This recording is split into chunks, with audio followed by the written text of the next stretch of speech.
परिचय। अंकिता, हम जानते हैं कि सभी जीवों में उन्हें जीवित रखने के लिए एक आधारभूत प्रक्रिया चलती रहती है। क्या तुम जानती हो कि जैव प्रक्रम क्या है? हाँ, किसी भी जीव में होने वाली वह आधारभूत प्रक्रिया जो उसे पृथ्वी पर जीवित रखती है, जैव प्रक्रम कहलाती है। बिल्कुल सही। सभी जीवों में जीवन को बनाए रखने के लिए विभिन्न प्रकार की प्रक्रिया चलती रहती है। इन सभी प्रक्रियाओं के लिए ऊर्जा की आवश्यकता होती है।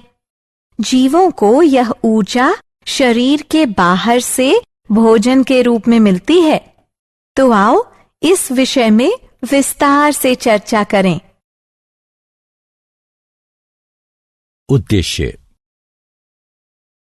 इस पाठ के अंत में आप निम्न करने में सक्षम हो जाएंगे: जैव प्रक्रम का वर्णन करना, जैव प्रक्रमों के प्रकारों को पहचानना, पोषण को समझना, विषमपोषी पोषण को समझना, विषमपोषी पोषण के प्रकारों की पहचान करना, विषमपोषी पोषण के प्रकारों को समझना, पौधों में पोषण को समझना, प्रकाश संश्लेषण की प्रक्रिया को समझना, पौधे जल और कार्बन डाइऑक्साइड कहां से प्राप्त करते हैं इस बात का पता लगाना, प्रकाश संश्लेषण के महत्व को समझना, जैव प्रक्रम के प्रकार।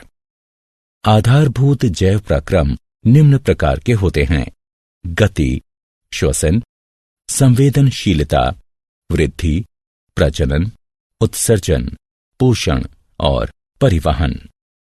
गति के दौरान जीव एक स्थान से दूसरे स्थान पर जाते हैं अथवा एक ही जगह स्थिर रहते हुए अपने अंगों को गति प्रदान करते हैं। श्वसन वह प्रक्रिया है जिसमें शरीर द्वारा ग्रहण किए गए भोजन से ऊर्जा प्राप्त होती है। संवेदनशीलता अपने आसपास के वातावरण में परिवर्तन को महसूस कर सकने की क्षमता है। बच्चे से वयस्क होने को हम वृद्धि द्वारा परिभाषित कर सकते हैं। जीव प्रजनन द्वारा अपने ही जैसे और जीव उत्पन्न करते हैं। उत्सर्जन वह प्रक्रिया है जिसमें शरीर में बचे मल को बाहर निकाला जाता है। पोषण वह प्रक्रिया है जिसमें भोजन को ग्रहण करने के बाद में उसे छोटे कणों में तोड़ा जाता है ताकि शरीर उसे अवशोषित कर सके।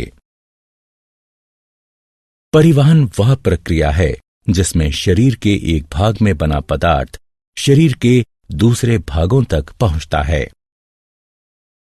पोषण। जैसा कि हम चर्चा कर चुके हैं, सभी जीवों में जीवन को बनाए रखने के लिए विभिन्न प्रकार की प्रक्रियाएं चलती रहती हैं। इन सभी प्रक्रियाओं के लिए ऊर्जा की आवश्यकता होती है। जीवों को यह ऊर्जा शरीर के बाहर से भोजन के रूप में मिलती है। भोजन ग्रहण करने और उसको प्रयोग में लाने की प्रक्रिया को पोषण कहते हैं। भोजन एक कार्बनिक पदार्थ है। ग्लूकोज सबसे सरल और स्टार्च सबसे जटिल भोजन है। स्टार्च और ग्लूकोज को सम्मिलित रूप में कार्बोहाइड्रेट कहा जाता है। जब हमें तुरंत ऊर्जा की आवश्यकता हो तो हमें भोजन के रूप में कार्बोहाइड्रेट लेना चाहिए। कार्बोहाइड्रेट के अतिरिक्त भोजन में वसा, प्रोटीन, लवण, विटामिन तथा जल भी होना चाहिए, क्योंकि ये सभी जीवों की सामान्य वृद्धि और विकास के लिए अनिवार्य रूप से आवश्यक हैं। पोषण के साधन।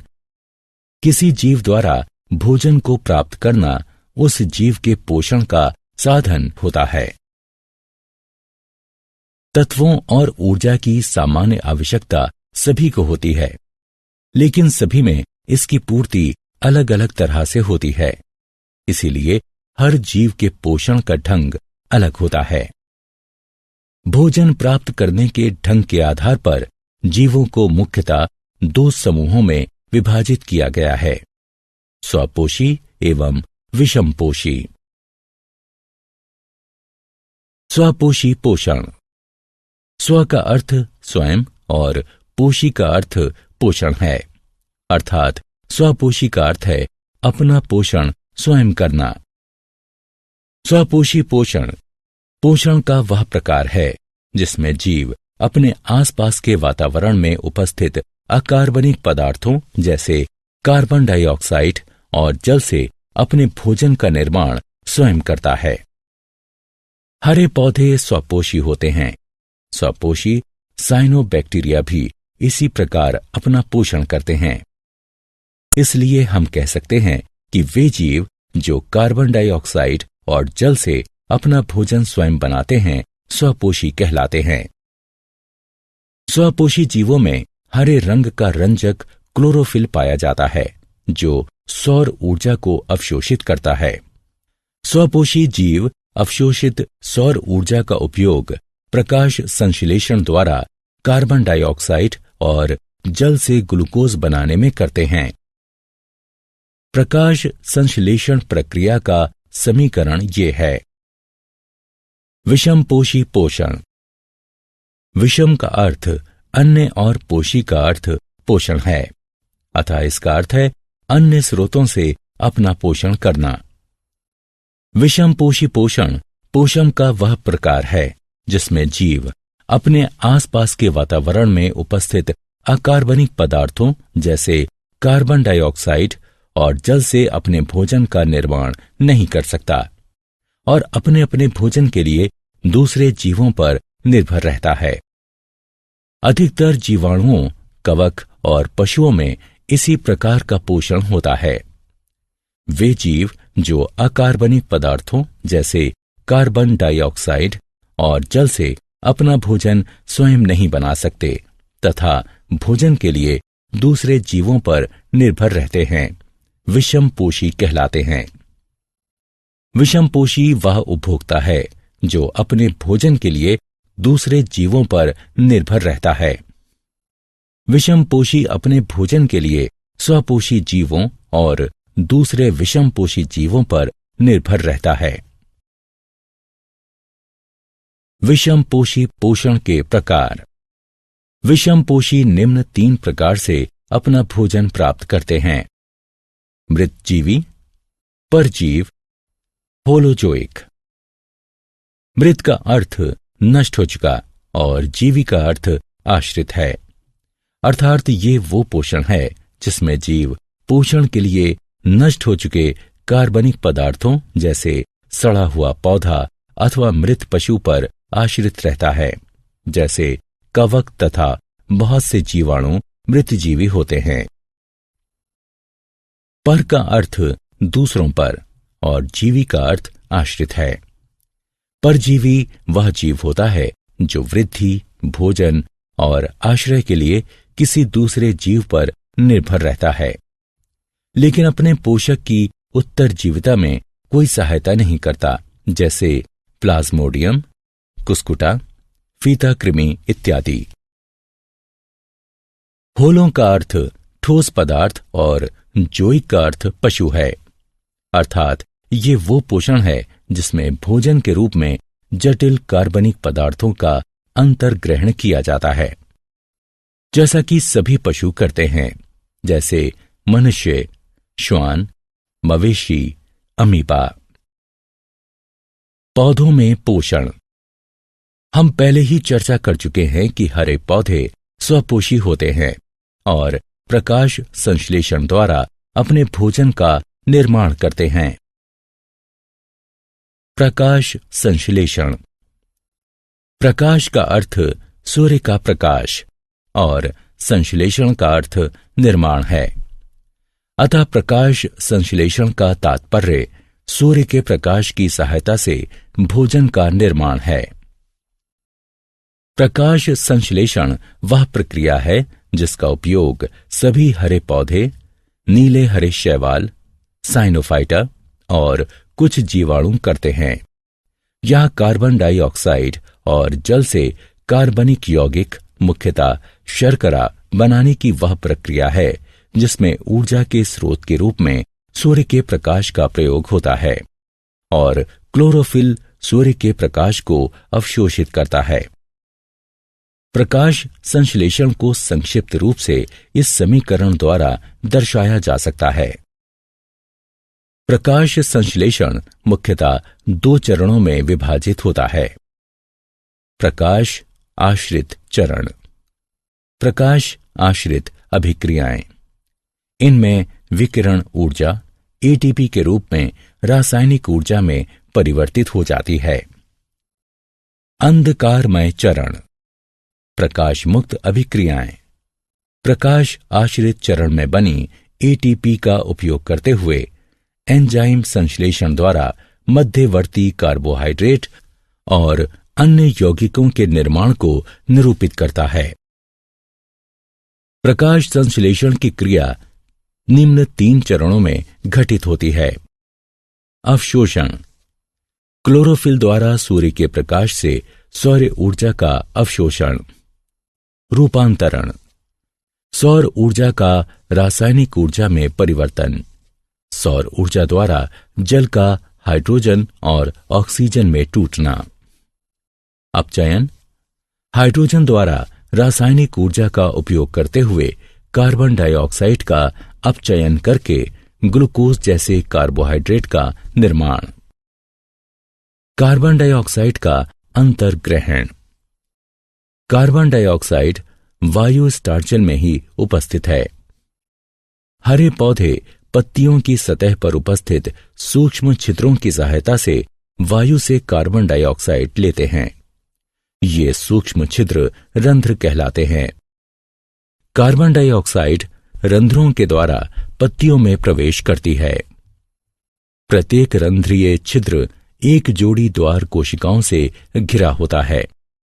ये द्वार कोशिकाएं रंध्रों के खुलने और बंद होने को नियंत्रित करती हैं। द्वार कोशिकाओं में जब जल प्रवेश करता है तो वो फूलकर वक्र हो जाती हैं, जिस कारण रंध्र खुल जाते हैं। दूसरी ओर जल जब द्वार कोशिकाओं से बाहर निकलता है तो वो सिकुड़कर सीधी हो जाती हैं और रंध्र बंद हो जाते हैं। जैसे ही रंध्र खुलते हैं, वायुमंडलीय कार्बन डाइऑक्साइड उनमें प्रवेश करने लगती है। जल का अंतर्ग्रहण, पौधों में प्रकाश संश्लेषण के लिए आवश्यक जल पौधों की जड़ें परासरण द्वारा मिट्टी से अवशोषित करती हैं।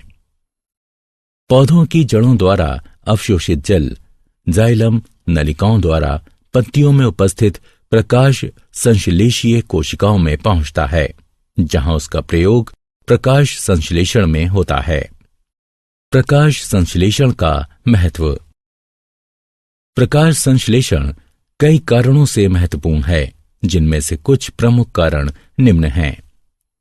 हरे पौधे प्रकाश संश्लेषण की सहायता से कच्चे माल के रूप में मात्र कार्बन डाइऑक्साइड और जल का उपयोग करके भोजन का निर्माण करते हैं, इसलिए ये पृथ्वी पर जीवन बनाए रखते हैं। प्रकाश संश्लेषण की प्रक्रिया में ऑक्सीजन का उत्सर्जन होता है, जो पशुओं और मनुष्यों के लिए आवश्यक है। जीवाणुओं को भी श्वसन के लिए इसकी आवश्यकता पड़ती है। ईंधन के जलने में ऑक्सीजन की आवश्यकता पड़ती है। जीवाश्म ईंधन जैसे कोयला, तेल और प्राकृतिक गैस, ये सभी संरक्षित सौर ऊर्जा हैं, जो करोड़ों वर्ष पहले प्रकाश संश्लेषण द्वारा बनाए गए थे। मूल्यांकन, सही उत्तर को उठाकर उसके संबंधित स्थान पर रखें। क्या आप जानते हैं? एटीपी ऊर्जा मुद्रा है। दृश्य वर्ण क्रम से हरे रंग को अवशोषित न कर पाने और उसे परावर्तित करने के कारण पत्तियां हरी दिखाई देती हैं। नीला और लाल प्रकाश प्रकाश संश्लेषण के लिए सबसे उपयुक्त है। प्रकाश आश्रित अभिक्रियाएं क्लोरोप्लास्ट के थाइलेकाइट में होती हैं। कार्बन डाइऑक्साइड का यौगिकीकरण क्लोरोप्लास्ट के ग्राना में होता है। प्रकाश ऊर्जा की छोटी छोटी थैलियों, जिन्हें फोटॉन कहते हैं, इसके रूप में उत्सर्जित होता है। जल का टूटना प्रकाश अपघटन कहलाता है। सारांश। आइए हमने जो कुछ सीखा है उसे संक्षेप में दोहराएं। जीवित रहने के लिए प्रत्येक जीव को विभिन्न ऊतकों की प्रत्येक कोशिका में ऑक्सीजन, जल तथा भोजन की आवश्यकता पड़ती है। जीवन को बनाए रखने के लिए अनिवार्य रूप से आवश्यक विभिन्न प्रक्रियाएं जैव पराक्रम कहलाती हैं। गति, श्वसन, संवेदनशीलता, वृद्धि, प्रजनन, उत्सर्जन, पोषण और परिवहन प्रमुख जैव पराक्रम हैं। जैव पराक्रमों के चलते रहने के लिए प्रत्येक जीव को ऊर्जा की सतत आवश्यकता होती है। जीवों द्वारा पोषक तत्वों के अंतर्ग्रहण, उनके उपयोग, साथ ही श्वसन के कारण ही ऊर्जा मुक्त होती है। पोषण के प्रकार के आधार पर जीवों को स्वापोषी और विषमपोषी इन दो समूहों में बांटा जा सकता है। स्वपोषी पोषण में जीव बाह्य ऊर्जा स्रोत जैसे सौर ऊर्जा का प्रयोग करते हुए सरल अकार्बनिक पदार्थों से उच्च ऊर्जा युक्त जटिल कार्बनिक पदार्थ बनाते हैं।